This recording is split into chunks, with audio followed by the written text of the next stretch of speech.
ennuis, disputes, promiscuité, anxiété et routine.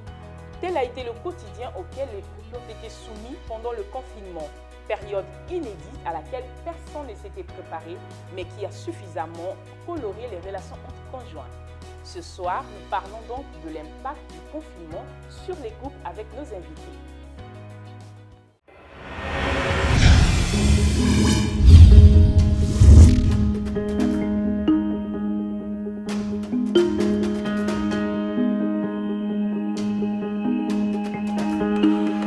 Cette émission vous est présentée par Aramex. Alors, sur ce plateau, nous avons la présence de M. Félicien Billot, qui est directeur d'école et père de famille. M. Félicien, bonsoir. Bonsoir, madame. Et bienvenue sur le plateau de S et moi. Merci. Également, Triomphe Ngussou, agent d'Aramex. Bonsoir, Triomphe. Bonsoir, comment vous sentez-vous ce soir? Bien, merci. Merci de m'accueillir sur votre plateau. Parce que déjà, vous commencez à être un habitué de l'émission En Elle, effet. c'est moi. Alors, c'est toujours un plaisir de vous recevoir. Le plaisir est partagé. Également, Laura Zinga Pembelo. Et elle est là, elle attend avec impatience qu'on commence. Laura, bonsoir. Bonsoir, Eliane. J'espère que tu te sens bien sur le plateau. Ça va, oui. Super. Alors, aujourd'hui, ce soir, donc, nous parlons du confinement, l'impact que cela a eu sur les couples. Alors, déjà, nous savons que rester cloîtré dans un même bâtiment avec son conjoint, cela a un effet déjà sur le psychique, en fait. Qu'est-ce que vous en pensez, Monsieur Félicien Billot? La période de confinement que nous avons tous vécue a eu des effets sur le psychique. J'aimerais d'abord revenir sur le confinement. C'est quoi en fait? C'est une période inédite que le Congo n'a presque jamais connue. Ça a été difficile à vivre dans les foyers, dans les familles. Et beaucoup l'ont perçu comme une privation de liberté parce qu'on n'a plus la possibilité d'aller prendre de l'air, d'aller où on veut. Et ça a engendré pas mal de maux, de l'angoisse, l'anxiété, parce que nous étions devant un univers d'incertitude, ne sachant pas quoi faire, ni où aller. Et pour beaucoup, supporter l'environnement familial devenait difficile parce que nous étions habitués à quitter nos maisons tôt et ne rentrer que le soir. Mais maintenant, il faut avoir tout le monde avec soi, les enfants, madame et les autres parents qui arrivent. Et ensuite, au cours de cette période, financièrement, c'était dur à vivre. Difficile, ouais. Et donc, sur la personne qui est le chef de la famille ou sur la maman, ça peut engendrer l'angoisse, l'anxiété, la colère et les rapports même entre messieurs et madame ou entre les parents et les enfants devenaient difficiles. Et certaines familles se sont même disloquées. Parce qu'au cours de cette période, vous voyez, en temps normal, le contact, il est bref. On est parti le matin, on ne rentre que le soir, épuisé, donc on n'a que le temps de manger, regarder la télévision, et après, c'est le sommeil qui s'empare de nous, on s'endort, et chaque jour, c'est le même cycle. Mais là, il faut avoir tout le monde 24 heures sur 24. Et le seul écran de télévision pour la plupart, les enfants veulent regarder leur dessin animé, la maman veut regarder sa série préférée, et papa voudrait suivre peut-être le journal. Donc, c'était source de conflit qu'il fallait gérer. Et pour d'autres, ça a été bénéfique, parce que c'est un moment de repli en soi, de se réinventer, de voir, mais parce que pour d'autres, c'est la seule occasion qu'ils ont eue de mieux se connaître. Exact, oui. De mieux se connaître. Madame a appris à mieux connaître son mari, le mari a appris à mieux connaître son épouse, et pareil avec les enfants. Et les divergences aussi ont fait surface. Alors, Monsieur Triomphe, avez-vous quelque chose à dire, hein? Quoi que vous soyez là pour représenter Voilà, la quoi que vous société représentez Aramex, Aramex, voilà, ben, vous après, pouvez toujours intervenir. votre hein. point de Vous vue. savez, Oui. je suis là pour vendre un service Aramex, Ouais. mais je vis au Congo-Brazzaville et je vis comme tous Voilà. les Congolais. C'est les mêmes réalités. Les mêmes réalités. Donc, pour le Congolais lambda, en tout cas, entre obligations professionnelles et sociales, le temps nous a beaucoup manqué. Le temps nous a beaucoup manqué pour prendre soin de notre famille assez souvent. Le temps nous a manqué parfois de porter un peu plus d'attention auprès de sa conjointe et tout ça. Et le confinement, d'un côté, a permis à beaucoup de Congolais de se centrer un peu sur la famille. Donc c'était ici l'occasion de renouer un peu avec cet ancien amour, ces vieux sentiments qui nous ont permis de tomber amoureux. Et lorsqu'il y a un coup de neuf dans les sentiments et les actes qui suivent. Ouais. Donc c'était ici l'occasion d'épater sa conjointe ou son conjoint, souscrire à une ouverture de compte Shop and Ship, acheter en ligne, faire venir une paire de chaussures, livrer, offrir, mais pas seulement s'offrir aussi. Donc le volet où il faut s'offrir, ben, vous savez ce qui s'est passé dans les ménages, mais à côté de cela, il fallait offrir, donc épater sa conjointe. Imaginez-vous là où le monde entier en quelque sorte s'arrête, mais votre conjoint trouve par là l'occasion de vous épater, de vous offrir une robe, de vous offrir une chemise, une montre, de vous offrir un bouquin pour vous cultiver pendant ce confinement-là. Ça émerveille. Vraiment, ça émerveille. Donc Aramex est là, via son service Shop and Ship, pour continuer à vous émerveiller comme ça. Pardon, je le dis à tous les Pantonnegrais, à tous les Congolais. Même la période post-confinement peut vous permettre de montrer votre considération, de montrer votre ressenti, de pousser vos enfants, vos amis, votre femme, votre homme à lire. Vous pouvez commander des livres, à s'acheter de nouveaux vêtements, à refaire une garde-robe et voilà. Est-ce que la peur de la maladie a contribué aussi à ce que les couples se tiennent à distance? Je prends un exemple, la femme qui soupçonne son mari, parce qu'on a vu dans les foyers l'homme qui éternue, la femme qui commence à regarder son mari avec beaucoup de... Parce qu'on se dit, mais tiens, est-ce qu'il n'est pas déjà atteint de la maladie? Vice-versa pour l'homme, peut-être. Est-ce que cet aspect-là aussi n'a pas contribué pour faire en sorte qu'il y ait un peu d'écart? Oui, la peur de la maladie, évidemment, a un peu poussé les gens à l'extrême. Moi-même, j'ai un peu vécu ça. Je devais sortir, on a dit que je suis enseignant. Et donc, nous étions parmi la classe la plus touchée ou frappée financièrement. L'école est fermée pratiquement depuis le 18 mars. Et jusqu'au jour d'aujourd'hui, elle n'a presque pas repris. Mais la vie à la maison devait continuer. Voilà, je le dis pour tout le monde. Et donc, on devait se réinventer, créer d'autres techniques pour malgré le confinement. Malgré le confinement, donc essayer quand même de sortir. Voilà. Essayer quand même de sortir. Mais chaque fois qu'on revenait à la maison, on nous regardait différemment. Et on pouvait dire, mais si la maladie arrive ici, c'est toi parce que tu ne restes pas à la maison. Est-ce que vous avez droit à un lavage quand même extérieur à l'extérieur elle avait de la pris des maison? dispositions de telle sorte que dès que j'entre à la maison, tout de suite, c'est se laver les mains, se changer complètement. Voilà. Et les vêtements, on devait les tremper dans de l'eau avec du javel. Et puis, bon, il y a moins de risque de contamination. Voilà. Et donc, cette peur, et jusqu'à aujourd'hui, elle demeure. On a été déconfinés, mais il suffit de voir qu'il y ait quelqu'un autour de vous, tousser ou éternuer, que l'adrénaline monte un peu. Donc, pour vous, ce n'était pas nécessaire comme ça, qu'on soit comme, qu'on vous mette entre guillemets à la quarantaine pour vous dire, vous êtes sortis, vous étiez dehors. Pas vraiment, parce que dans les informations qu'on a retenues de l'OMS, ce n'est pas parce que quelqu'un tousse ou qu'il a de la fièvre que tout de suite on peut parler de Covid-19. Donc, voir quelqu'un tousser et tout de suite avoir une réticence, c'est un peu stigmatique. Mais que c'est aussi un peu le point de départ du Covid. Oui, parce que ça fait partie nous, on a vu, des symptômes de la maladie. Chez nous, par exemple, moi, je sortais, mais il arrivait aussi que madame sorte, mais on se regardait, on s'observait. Et donc, mais il arrivait aussi que quelqu'un tousse. Moi, j'ai eu à beaucoup éternuer et une petite peur est née à la maison. Et donc, même ce Seulement, jour-là... on ne vous a pas demandé de dormir au salon. Hein, parce bon, que... non, ça n'a pas été le cas, mais j'ai essayé de prendre un peu des dispositions. Et puis, de temps en temps, je faisais la prise de température.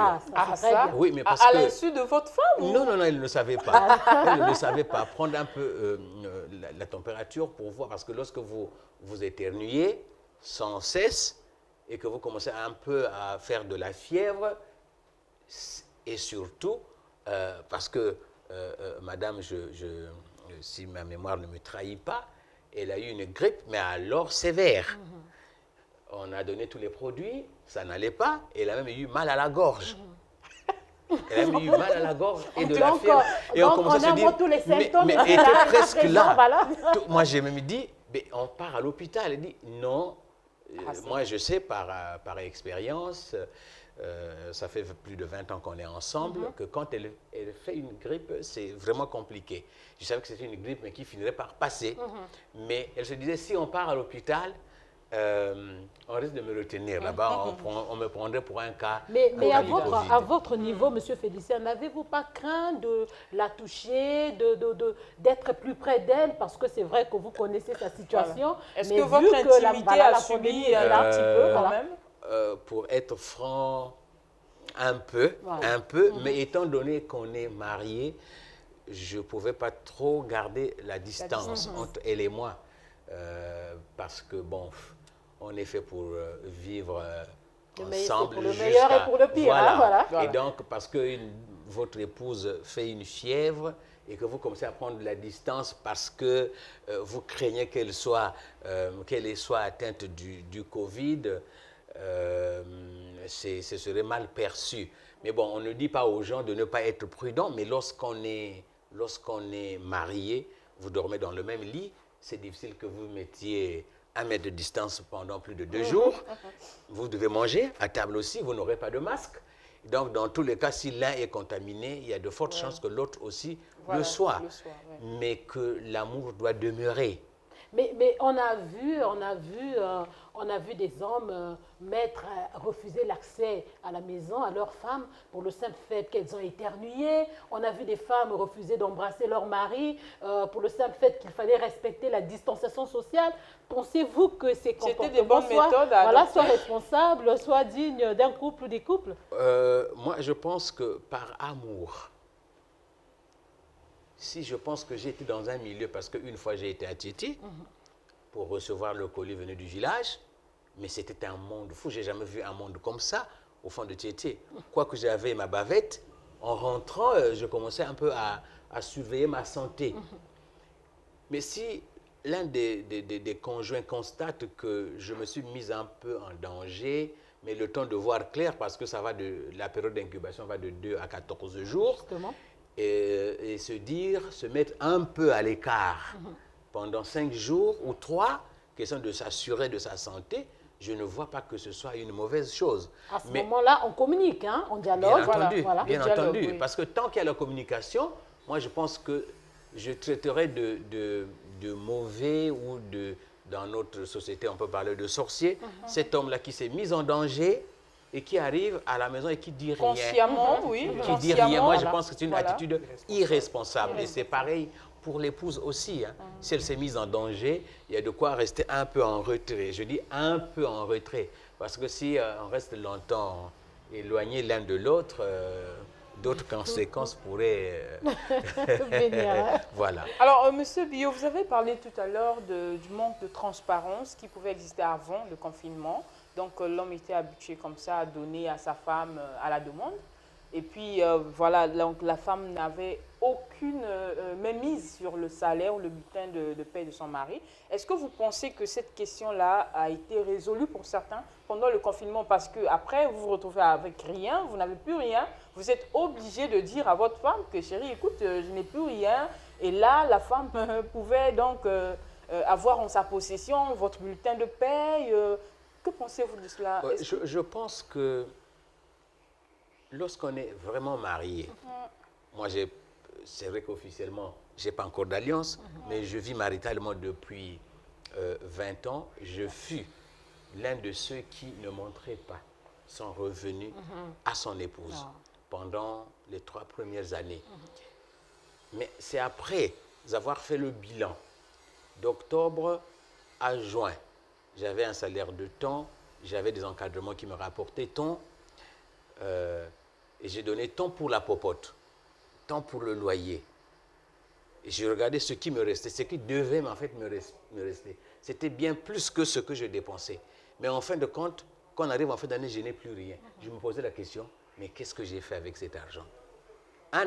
De l'argent dans la poche, c'est presque de l'argent prêt à dépenser parce qu'il n'y a pas de programme pour ça. Quelqu'un demande 5 000, quelqu'un a besoin de prendre, de se rafraîchir, mais viens, on le dépense. Mais à partir du moment où moi j'avais vu en fait un pasteur, parce que ça nous a créé des problèmes. On a vu un pasteur qui nous avait conseillé en fait, quand on est marié, on n'a pas de secret. Voilà.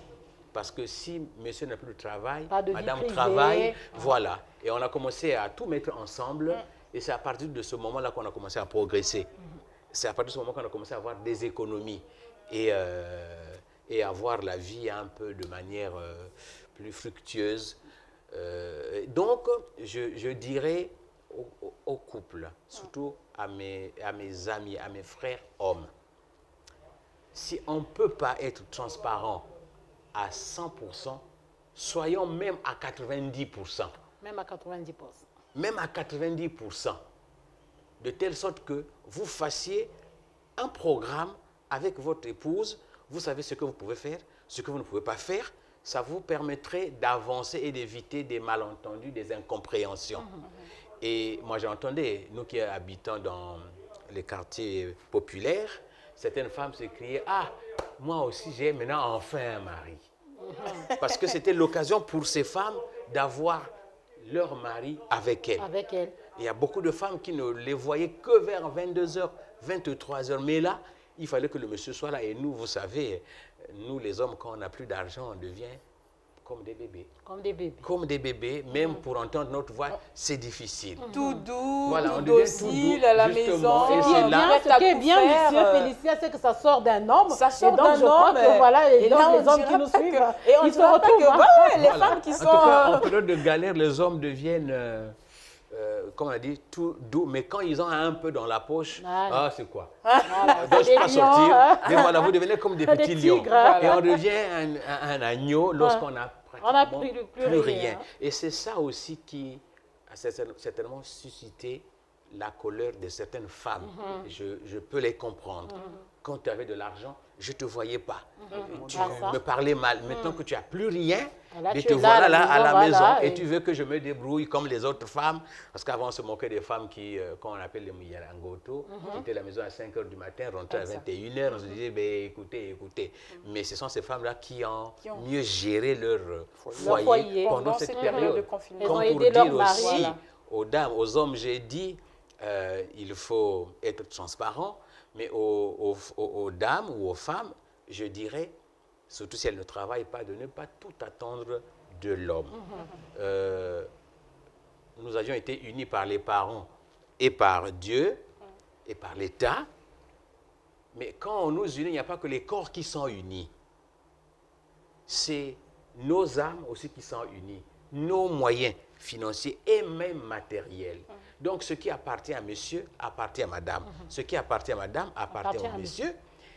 Et donc, que chaque femme aussi n'attende pas, que les femmes n'attendent pas tout de leur mari. Qu'elles essayent aussi, elles aussi, de faire quelque chose, de telle sorte que quand monsieur n'aura plus rien, bien madame vient au secours. Vous emboîtez le pas, puisque là, heureusement que nous passons à la deuxième rubrique. Nous avons reçu le courrier de Madame Fatima, juste après ce spot, donc la deuxième rubrique.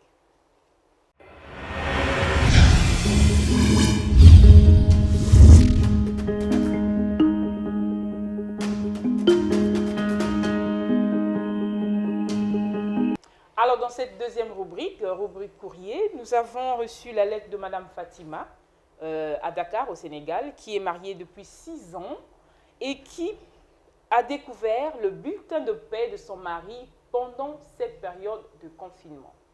J'explique. Madame Fatima, dit-elle, elle est mariée depuis 6 ans et avant, elle ne connaissait pas le bulletin. Elle n'avait jamais vu le bulletin de paie de son mari. Donc, elle ne connaissait pas combien gagnait son mari. Et donc, c'est pendant cette période de confinement qu'elle a découvert que son mari gagnait un peu plus que ce qu'elle imaginait. Madame Fatima est sur le point de divorcer. Elle en a parlé avec son mari. Et elle nous écrit pour savoir qu'est-ce que nous pouvons, ici, dans l'émission Elle, c'est moi, nous pouvons la conseiller. Monsieur Bio, tout à l'heure, vous avez parlé de la transparence. Heureusement que vous avez même aussi évoqué l'aspect, voilà, vous êtes en couple, vous êtes marié, il doit y avoir cette transparence. Voilà le problème qui s'oppose à nous. Madame Fatima veut divorcer avec son mari. Qu'est-ce que vous lui dites? Bon, vous savez, les sociétés africaines ont pratiquement les mêmes modes de vie. J'ai conseillé mes frères hommes d'être transparents. Mais sauf que c'est souvent mal perçu par nos familles, surtout du côté de l'homme. On sait tout ce que les gens vont dire. Vous êtes transparent, ça veut dire que quand un centime sort, madame doit savoir où ça va.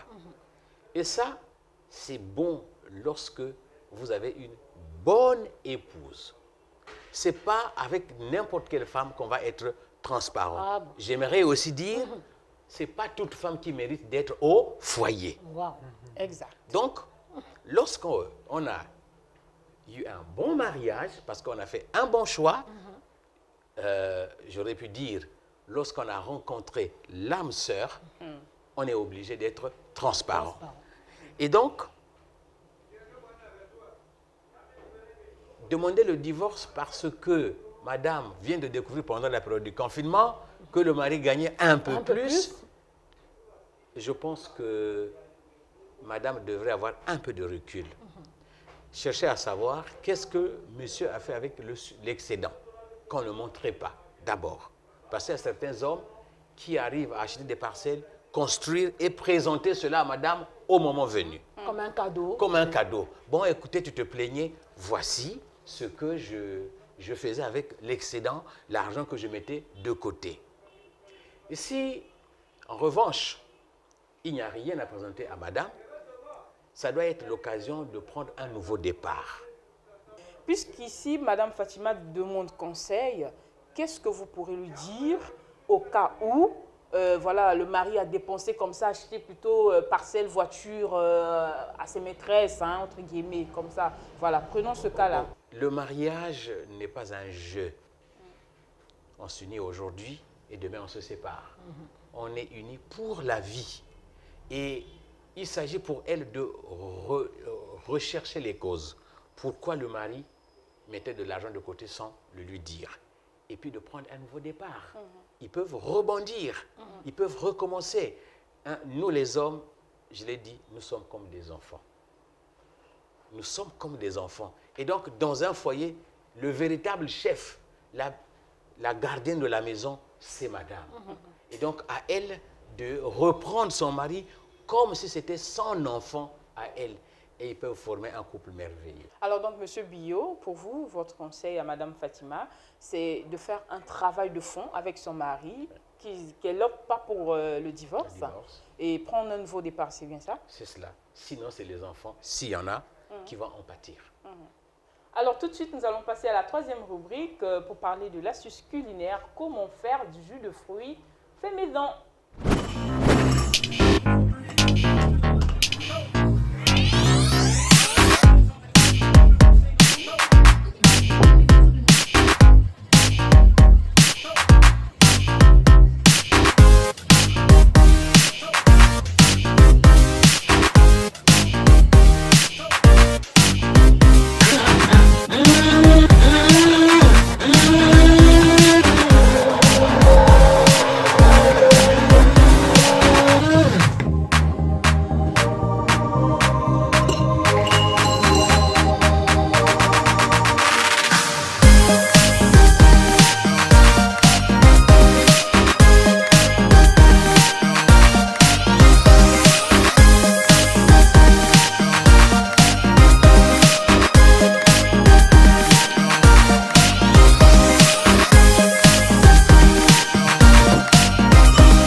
exemple, pour l'astuce qu'on venait de voir tout à l'heure, les jus de fruits faits maison, en tout cas pendant le confinement, beaucoup de gens ont raffolé de cela.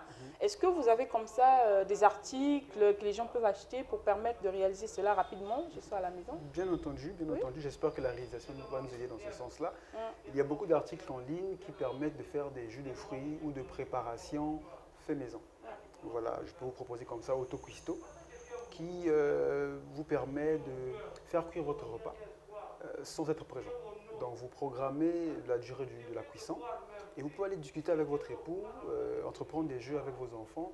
30 minutes plus tard ou 1 heure plus tard, votre repas il est prêt. Avec nos aliments Ne vous en faites d'ici. pas, la réalisation va nous aider. Je crois qu'il y a une vidéo qui sera mise Et à bon disposition. prix, ces articles, ils sont À à très bon bon prix. prix. Découvrez l'AutoCuisto, le multicuiseur aux 30 fonctions avec mélange automatique. Avec ses 30 programmes, il sait tout faire et inutile de rester devant les fourneaux. Il rissole vos légumes et les mélange à votre place avec sa pâle de mélange. Doté d'un revêtement anti-adhésif et d'une large surface de cuisson, vous y saisissez et rôtissez de grosses pièces à la perfection une fois la pâle retirée.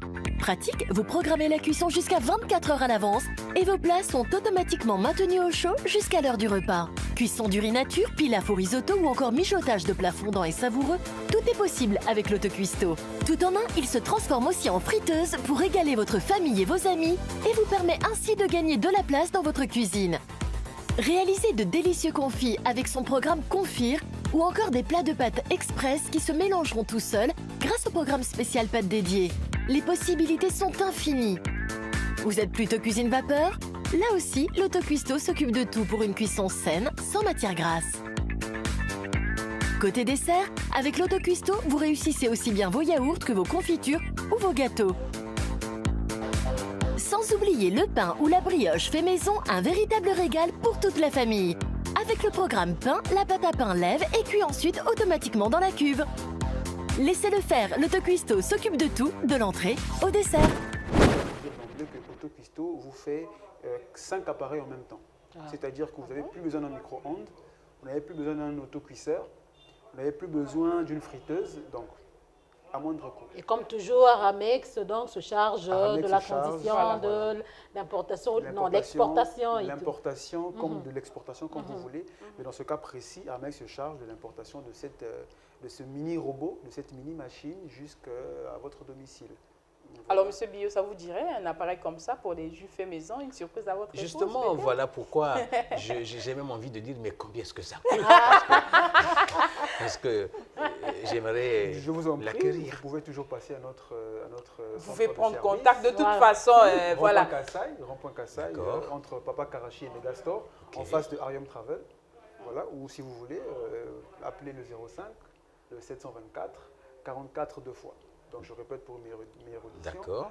05 724 44 44. 44. Ok. Alors, ça a été bénéfique, Monsieur Bio? Oui, je vous remercie et je serai peut-être le premier au sortir d'ici à passer ma commande. À consulter Aramex. Merci beaucoup. C'est sur ces termes que nous mettons fin à notre émission qui a porté sur l'impact du confinement sur les couples. Je vous dis à très bientôt. N'oubliez pas, Elle c'est moi, c'est aussi sur les réseaux sociaux, sur notre page Facebook, Elle c'est moi. Likez, partagez, commentez.